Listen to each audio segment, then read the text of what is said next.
Space is so thrilled to be back here for another Saturday night party. Tonight's party is a very different one because, as you guys know, we very suddenly and unexpectedly lost a member of our family and someone who was so incredibly good to us, our organization. I mean, all you have to do is look at the banners and he's everywhere. And someone who was always so good to fans that when I think about him, I feel like he didn't have fans. He had friends he hadn't met yet. And because that's how he treated people. And when it happened, I said, I have no idea, one, personally, how to say goodbye, but also, two, how we could do the right thing to honor him in a way that he would want. And anyone who knew Aron knew that he would not want us here crying and lamenting. He would want us to be remembering and celebrating his life. And I hope that's what we can do tonight. We're going to see how it goes because I can already feel it, and I swear to God, I said, Dan, you're not going to be that guy. Do your mourning in private, buddy. But we're going to see how it goes, and I just want to start, first of all, by thanking every single one of you who came out tonight. Some of you are people who come to our events on a weekly basis. You've become a part of the family with Gaze in Space. Some of you are brand new. We just met tonight. Hopefully we'll continue to see more of you. But it means so much to me that you guys came here for this, because that means two things. That means that you loved Aron. And it means that you said to yourself, yeah, Gaze in Space can do some shit. Yeah, they can throw a party. Let's see what we're doing there. The combination of those two things makes you guys the greatest party guests ever. So, I love you. Thank you for being here. I also want to thank somebody who kind of blew my mind a little bit that he was able to be here for this. I'm sure you've heard of the other Star Trek show, Voyager.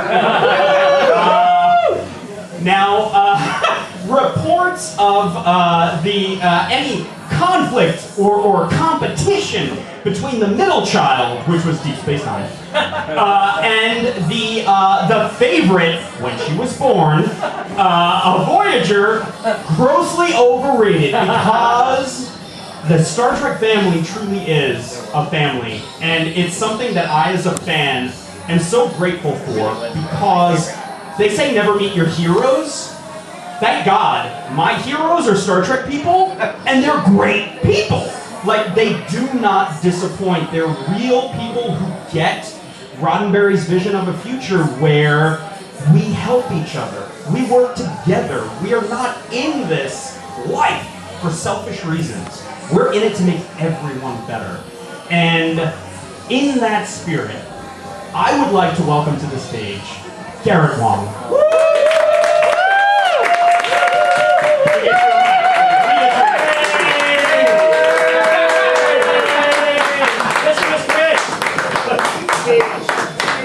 Now, Garrett tends to be a little shy on stage, everyone, so be gentle. Hello, my name is George Takei. And it begins! Yes! Oh my goodness. So, yeah, this was definitely very unexpected. He literally was coaching, doing one of his things that he loved is coaching kids' soccer team, and he collapsed on the field is what happened. So that was very rough. We had a memorial service in Los Angeles at the Man's Chinese Theater, one of the theater rooms, and so most of the Deep Space Nine cast were there. And in between each speaker, his son, one of Aron's sons, Chris, and his band would perform songs that Aron loved. And then his son actually sung Stairway to Heaven, which was a very apt choice selection. And I think the toughest thing, honestly, was really watching Max Grudenchik, who played Rom, Nog's father on Deep Space Nine. He could not hold it in. He was really beside himself with grief, so there was a lot of tears there. But then again, there are things that happened that we knew that Aron was there, because Aron is always a jokester. Aron is always making people laugh. And so Sirach Lofton gets up to speak, and the picture of Sirach and Aron comes on the big screen behind them, behind Sirach, and it's upside down.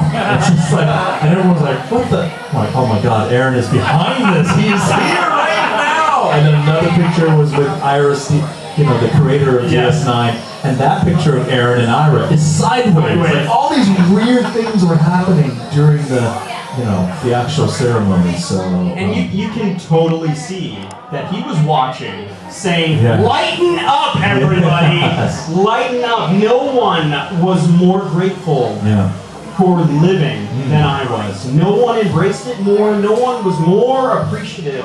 I think of every moment. Well, and, so... For someone who's had 2 kidney transplants, I mean, they when you are close to death, basically, you cheat death.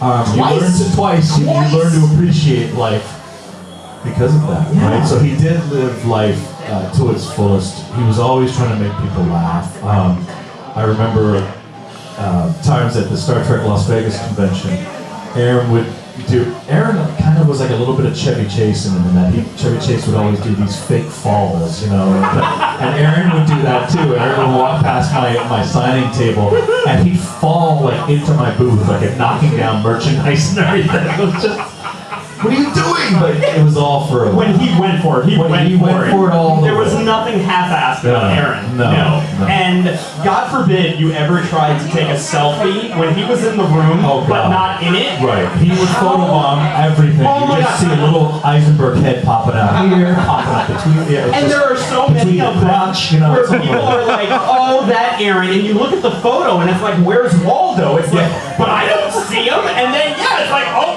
under his walls, look at that. What's he doing there? He's there. He was just, he was that kind of guy. He was so, he just wanted not only for himself to live life to its fullest and enjoy every moment as best he could, he wanted to make sure everyone else around him did as well. And it's like, if he saw a sourpuss, it was kind of like, he was also the type who would talk about very deep, societal type issues and things that are wrong that we need to make better as humans and to get to the Roddenberry future. But then when that was over, you better have been smiling, because if you weren't, he'd make faces, he would pratfall, he would just, because it's that balance between the harshness of life that we all have to deal with and the reality of the fact that you only get one, and if you're not enjoying as much of it as possible, what's the point? And he really took the time to talk to each fan that came up to him. So it wasn't just like, okay, here's your autograph, see ya. I mean, he really looked at you, eye contact, and had a deep conversation, And the only other person like that would probably be George Takei. George Takei is also very, there. Well, so are you. Personable. I'm also that. I try to be that person too. So I think that in terms of being ambassadors for Star Trek in the Trek actor world, George Takei from the original series, myself from Voyager, Aron from DS9. Don't know if there's a TNG ambassador, to be perfectly honest. I'm just saying they get a little salty, all right? Like if you're in front of a TNG guy, and after you talk to them, you're not going to get a handshake. You get the fist bump. That's what you get. And I personally feel that's the rudest thing in the freaking world is to fist bump somebody. It's just like, if this was a Fortune 500 company meeting, would you go like, okay, let's go, good deal, let's go, let's sign that contract. It's like, what is that, right?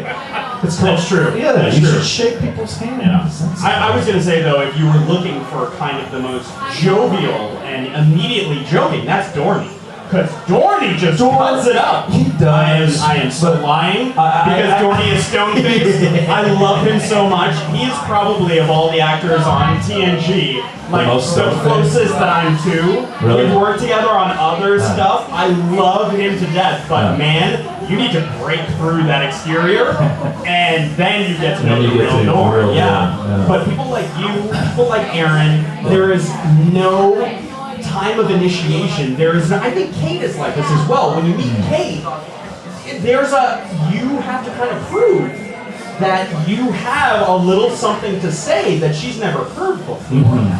And you have to kind of work for it and earn it. Whereas you guys have always been so immediately welcoming that especially for people who may not be completely socially adept and might be feeling very shy. Oh yeah, I mean a lot of fans. The way that you grade them makes all the difference in the world. Definitely, I think that a lot of fans, when they come to events like conventions and whatnot, they're very nervous upon seeing the same person they've been seeing on television forever, and now they're right in front of them. They get very nervous. I actually have one fan who, for the last 7 years, I keep going to DragonCon every year because I run the Star Trek programming there. So she's tried to meet me every year for the last 7 years. And after the convention's done, there's always one tweet from her. She's like, I tried again. I couldn't do it. I just imagine this girl like pacing, and she's like 100 yards away from me. No. No. So for 7 years, and her profile picture is just some type of anime meme or something. So I don't know what she looks like. I thought you were going to say it's a shot of you, but from very far away. Bless her heart for trying, though. No, so it is very daunting, I think, for a lot of fans to get over that, to walk up to say hi to their favorite actor from their favorite Star Trek. And Aron was somebody who was very open and was able to just say, hey, come on over, right? He also made a really funny comment to me. We were at the big Star Trek Las Vegas convention. He said, wouldn't it be funny if we had like a candid camera set up, like a hidden camera at our booths, where as the fan comes up, and the fan walks up and says, hey, how's it going? And the assistant goes, that'll be $5. And everything you did there, as you shook the hand of the actor, that's another $5. Totally straight face. And the fan's like, oh, okay, so 5 to say hello and 5 to shake the hand. And so this would go on until everyone's like, just kidding, there's a camera. So this was Aron's idea, which would be, that'd be funny as heck, actually. Why not actually do that? So, yeah, that's good. That's very good. That's a funny or die right there. Yeah. So, go. I was going to say, so what exactly do we have planned for this evening? Do you want to give us a rundown of what we're going to be seeing? I would actually like to start. We have a bunch of videos that we'd like to show you. We would like to invite any of you who have personal memories of Aron, or just, would like to talk about the effect that his character had on you. I mean, the character of Nog was, and Ira Stephen Bear said this, like, he was a recurring character. He did, I think he was saying 40 episodes or so. Yeah, 46. 47. Out of 178 or whatever it was. Right. But the character arc that he had, the journey that character went on, was so not only complete, kind of start to finish, but so intricate and detailed along the way, regardless of the fact that it was limited screen time. Right. So I feel like totally made the most of it. So I feel like you actually don't need to have met Aron to have been profoundly influenced by him because of his portrayal of Nog. Right. So we're inviting all of you to share, basically, whatever you want to share with us. And I have some videos that I've chosen from some of Aron's favorite episodes, his favorite moments. And we're also going to have a live performance from the amazing Well, not me. Bebe Tabickman, who is here to perform. I'm actually not going to say the name of the song. It's going to be a surprise for you. But it's one that was very important in a very Aron-centric episode. I would also like to mention, if anyone would like to contribute to the GoFundMe campaign that was started for Aron's wife, Melissa, and his family, I have cards that have all the information. I can pass those out if you'd like to donate tonight. Anyone who donates gets a free drink. The point of the GoFundMe campaign is to help them get through this. Something that a lot of people don't understand or know about is the finances of the life of a working actor. Mm-hmm. And a lot of people will assume, he was on TV, he's loaded, what does he need my $10 for? Yeah. The truth of the matter is, as a recurring character, we got 40 episodes, it was 20 years ago, 15 years ago, it would not have been set up had it not been needed, and you could not meet a more beautiful soul than Melissa Longo, his wife. She came on the Star Trek cruise with Gaze in Space earlier this year, which is when she and I really got to spend time together and bond, and I absolutely adore her. And I can't imagine how someone who is so, you can feel her feelings as she's having them. There are no barriers, there's no pretense, there's no bullshit. And for someone who is so open to have to somehow accept the loss of her partner so just stupidly early in life. I don't know how she manages, and she is managing, and she is still posting on social media every day because she knows that people are concerned, and she wants to make sure that she keeps Aron and Aron's memory. I think Aron alive to all of us who didn't see him every day, but his presence was always there. So she posts every day, and I don't know how she does it. I couldn't. I know that I couldn't. So the GoFundMe campaign is to help them with whatever might be needed. Yeah, whatever expenses, I know that Aron he did not own his house. They rented that property, so that lease is not done. So there's still, monthly payments on that to take care of that. There's just so many different things that pop up when an unexpected death of the primary, money-making person is gone. So if you're able to donate, please do so. We appreciate that. Yeah, that would be great. And again, free drink. I tried to incentivize in some way other than just emotional, like reaching for your hearts, because I figure just in case, if I can't get their hearts, I'll get their livers. I plan for all contingencies. So I learned about this event probably, a week ago, really, very last minute. And to be honest, I've been to one Gaze in Space event. That was during in Albany, New York. So I went to that one. And every year, Gaze in Space has a presence at the Star Trek Las Vegas convention. Every year, they put on a show every year. And every year I have been unable to go because I'm so exhausted after talking and schmoozing with fans all day long. I have no energy to go to that show. So I thought, I'm going to make it all up and come to this one and fly myself out here just to help out Dan, just to be here to support Dan. Thank you. So immediately I went online and I started going through, looking at flights, going, and how much are they asking for this? And I was looking at hotels in Manhattan, I'm like, and how much per night is this going to be? So then I went to the world of using miles. So I was, so with the mileage ticket on American, they give you the most crazy routing. So they flew me from Calgary to Dallas to Pittsburgh. I landed 12:30 in the morning, right past midnight.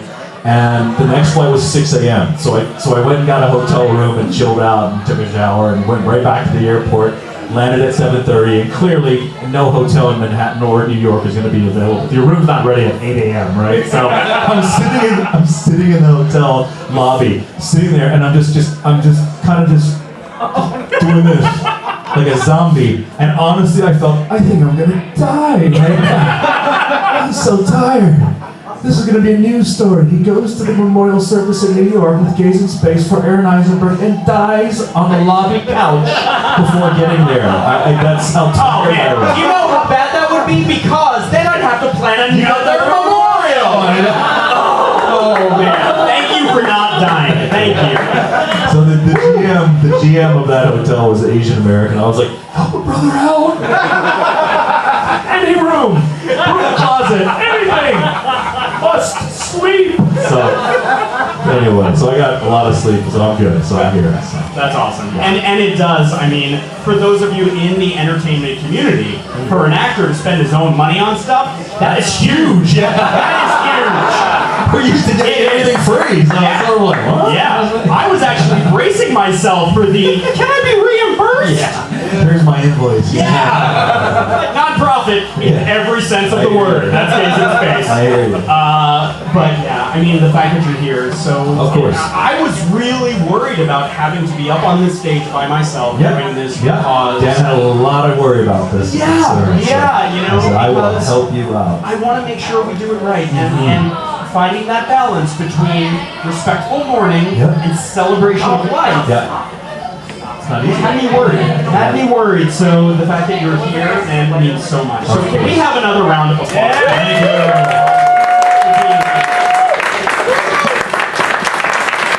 you. I have taken a couple of selfies already. For those of you who haven't had selfies, I will gladly take those with you guys later. So please come up and don't be shy. Don't be pacing back and forth going, no,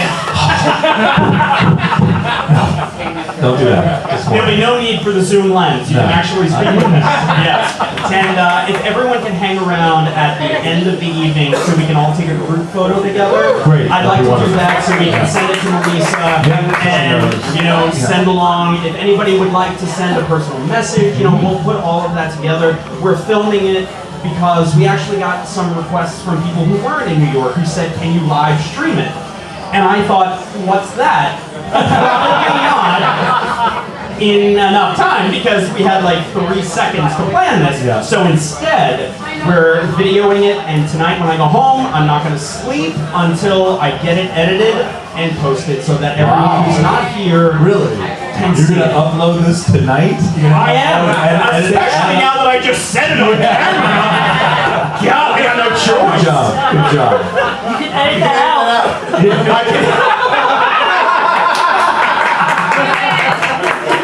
It'll be up like sometime in the next week. Yeah. I want you to have sleep. As soon as I possible. don't want you to die while you're editing this thing. Yeah, okay? because then you know who has to plan my memorial. There it is. Yep.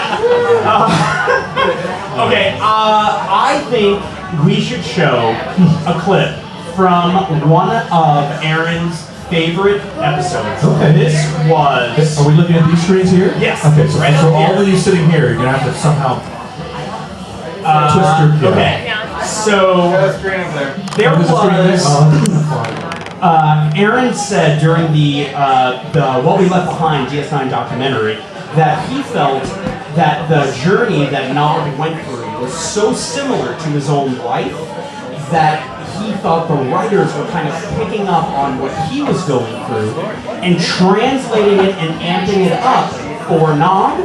And I think the best example of this is Confronts Klingons. If we can play that clip.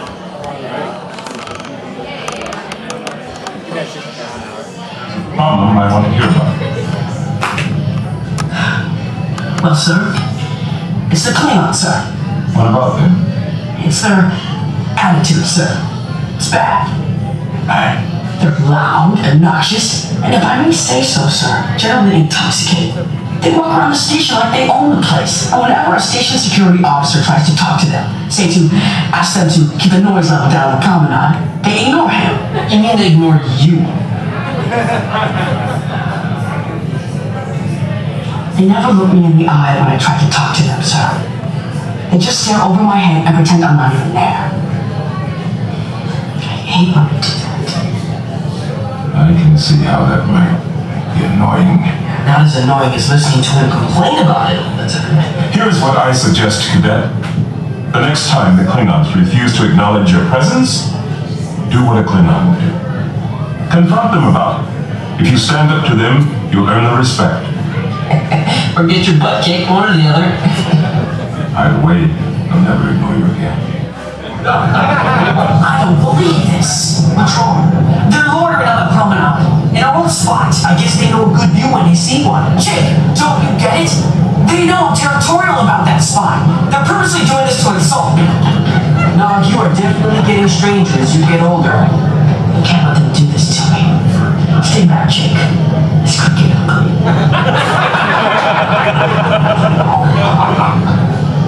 Alright, it's time for you to move along. We will decide when it is time to move. Station regulation 82/7B clearly states that loitering on the promenade is prohibited. Is that so? It is! Now, either move, or I'm going to have to place you under arrest. You are very brave. Or very stupid, Tiny. Probably a little of both.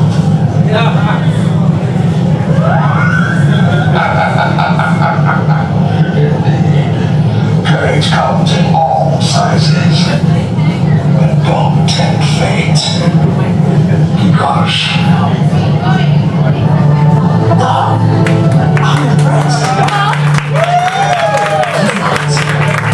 You just have to know how to handle them.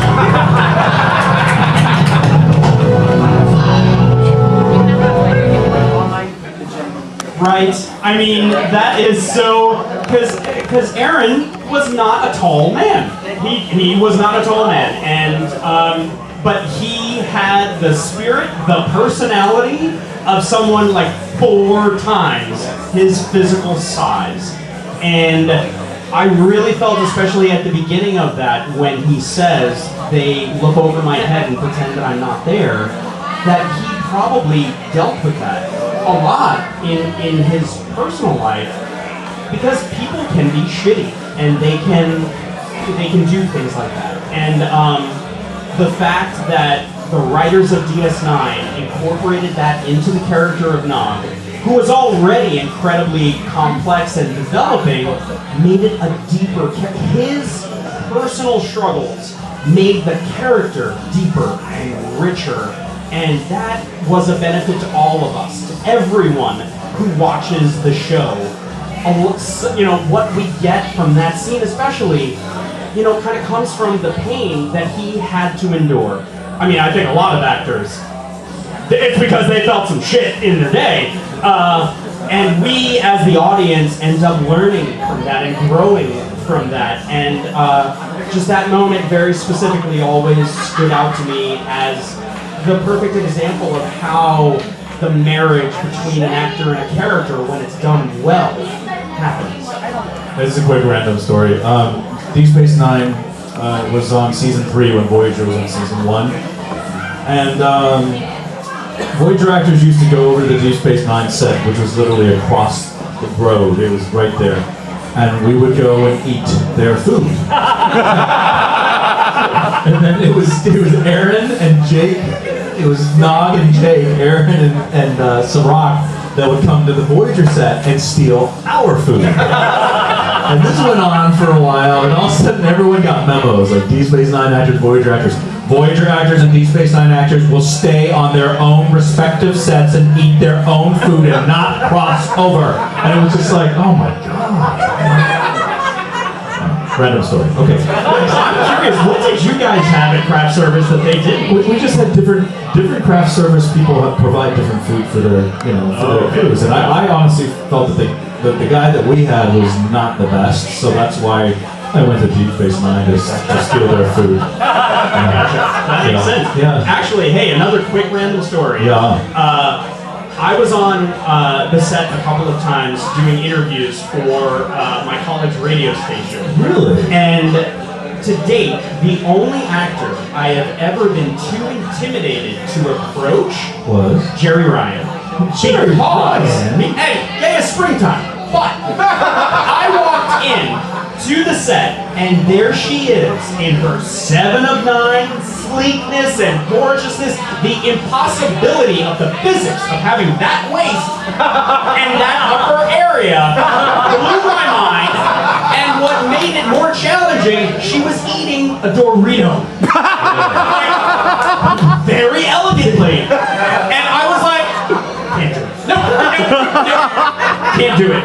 Too intimidating. It was amazing. That's after having a child too, that she could maintain that crazy body. And we would, we'd have food on set, and she'd be holding a plate of ribs, like a mound of ribs. Like, oh, where are you holding all that? Where is that going to? Eat ribs? Oh yeah, just like a ton of ribs. See, I thought I caught a rare moment with the Dorito. Apparently, no, that was just Tuesday. Nice.